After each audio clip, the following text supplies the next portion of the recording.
Fala pessoal, sejam bem-vindos ao Overtake F1 Brasil. Vamos falar um pouquinho do Grande Prêmio da Arábia Saudita. Circuitinho polêmico, hein? Circuitinho complicado que deixou muita gente, incluindo a mim, com a pulga atrás da orelha.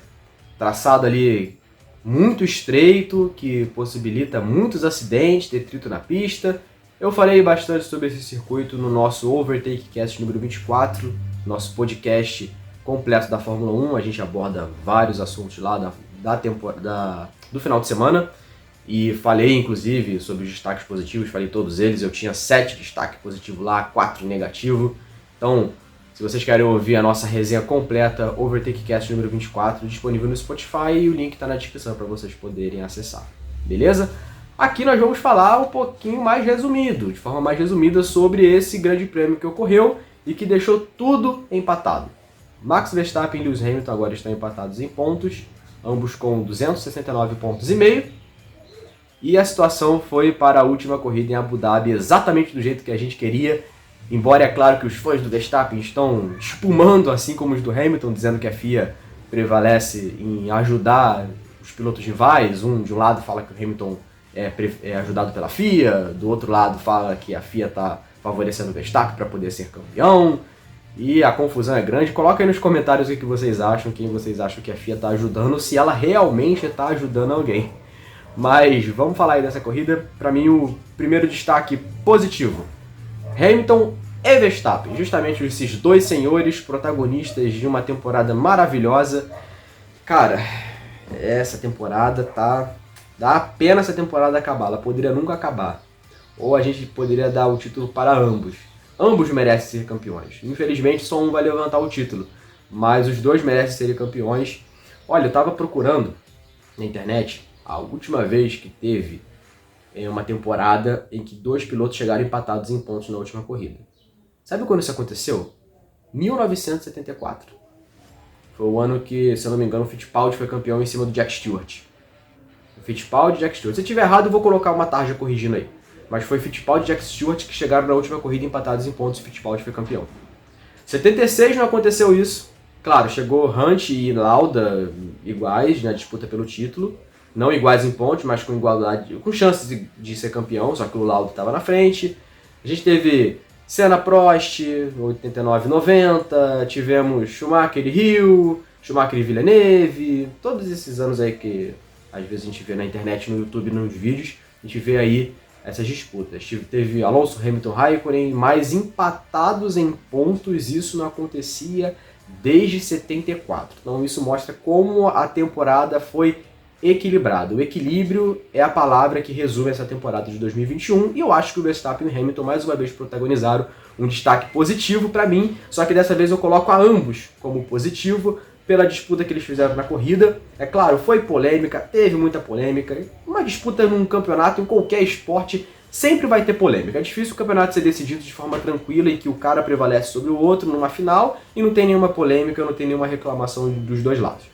Então, isso é algo que é normal de se acontecer, e não tira o fato que eles são o destaque positivo dessa corrida. O Hamilton, ele fez a pole position, o Verstappen largou em terceiro, teve a questão do Verstappen que ele parou na bandeira vermelha. Foi super inteligente essa estratégia da Red Bull, arriscada. Quando eu vi ao vivo, eu critiquei. Eu pensei, caramba, o Verstappen fez besteira, porque eles não vão chamar o safety car, não vão chamar a bandeira vermelha com a batida do Mick. Pois chamou. Então se esperava que isso fosse acontecer, e aconteceu. Eu achei que não fosse acontecer porque antigamente a Fórmula 1, quando ela era europeia, era difícil ver bandeira vermelha. Bandeira vermelha só acontecia quando tinha um acidente gravíssimo, que espalhava detrito para tudo quanto é lado. Só que o Mick bateu numa área de escape, uma das poucas do circuito. Então eu imaginei que pudesse ter um safety car somente. Mas teve a bandeira vermelha, isso ajudou muito o Verstappen para ele poder ficar na frente, poder colocar os pneus duros. E na largada, na primeira largada que teve, não somente ele, como o Ocon também foi beneficiado, inclusive. Na largada ele teve quase o contato com o Hamilton, que ele pegou o atalho, aí o Verstappen foi punido, o Hamilton reclamou, teve a questão de também esquentar os pneus, o Verstappen ficava preocupado com o Hamilton parando o pelotão atrás dele. Cara, isso aí, assim, pra quem é fã, eu até entendo, pra quem é fã, pô, é chato tu ver o Verstappen deu um break test lá no final, já quando tinha que devolver a posição. E o Hamilton bateu no Verstappen, embora tinha espaço na esquerda. Mas isso aconteceu. Teve um toque entre ambos. Quem é fã fica alucinado, fica irritado, fica boladão, fica reclamando. Mas pra quem gosta da Fórmula 1, quem olha a Fórmula 1 como um todo, cara, é espetacular, espetacular a disputa dos dois. Assim, é uma coisa de Hollywood, sensacional.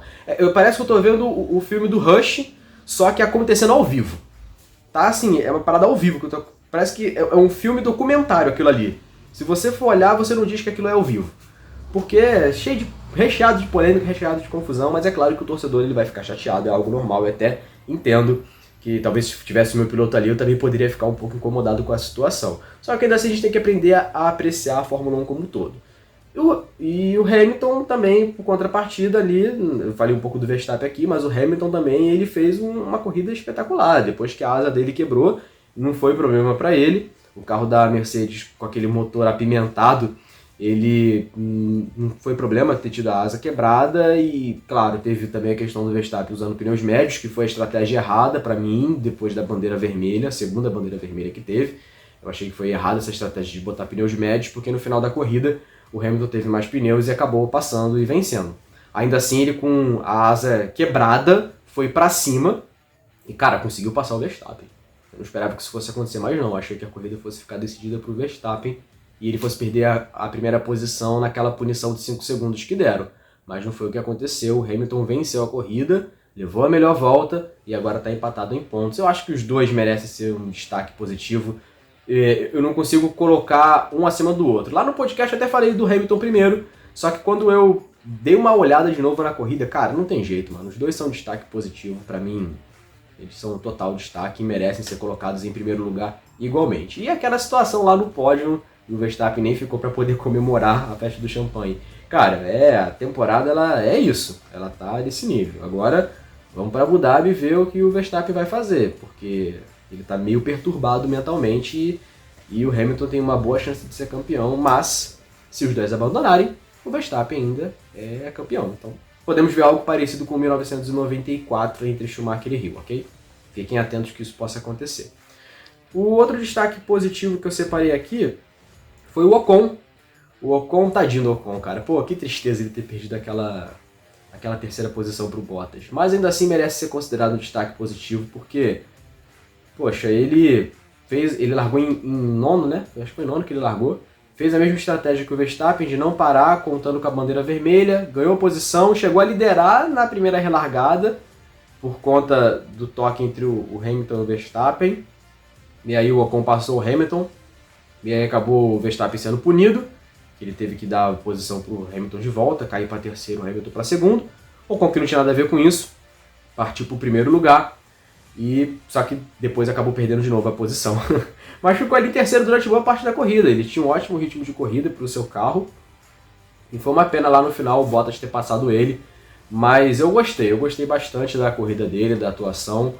O Ocon ter feito um bom trabalho na Alpine. Embora, é claro, o Alonso está na frente do Mundial de Pilotos. O Ocon tem uma vitória, mas o Alonso está na frente, foi mais consistente. O Alonso é o destruidor de companheiros, né? Sempre foi assim. Mas o Ocon, poxa, eu acho que ele merece ter mais reconhecimento, porque ajuda também a equipe. Ajuda a equipe a pontuar bastante. A Alpine, ela tem pontuado com seus dois pilotos. Não está sendo só, por exemplo, o Gasly carregando o Tsunoda. O Ocon também ajuda. Então, essa corrida foi mais uma daquelas que ele ajudou, até porque o Alonso ele não pontuou, ficou lá embaixo na 13ª posição. Com outro destaque positivo. E para fechar os destaques positivos, cara, eu separei o Giovinazzi. Acho que o Giovinazzi merece ser considerado um destaque positivo. Talvez ele seja a última vez que a gente o veja como um destaque positivo. Cara, que tristeza falar isso. Mas eu gosto do Gio, eu gosto da pilotagem dele. Acho que ele poderia continuar na Alfa Romeo, ajudando a equipe a pontuar, mas a gente sabe que o dinheiro move a Fórmula 1. Com isso, o Guanzu acabou pegando a sua vaga. Mas o Giovinazzi, no treino classificatório, já vinha mostrando um bom trabalho, fez o Q3, chegou a estar em sétimo, mas largou em décimo.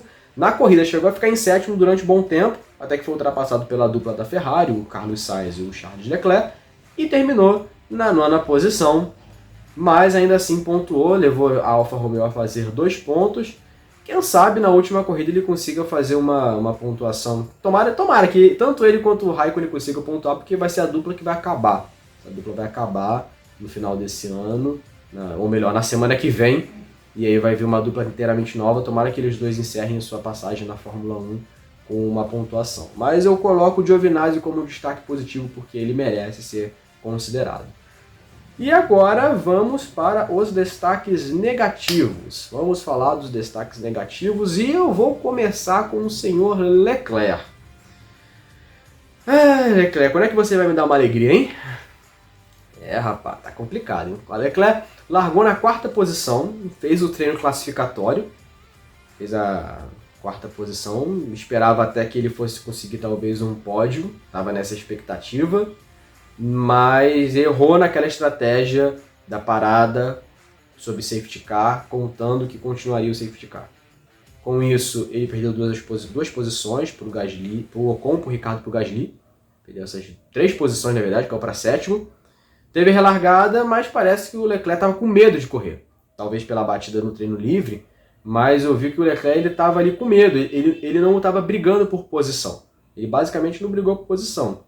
Beleza, eu achei até assim, pode ser considerado inteligente, porque no final das contas ele terminou na frente do Norris, ganhou a 5ª posição no Mundial e terminou na frente do Carlos Sainz. Ok, funcionou, deu certo.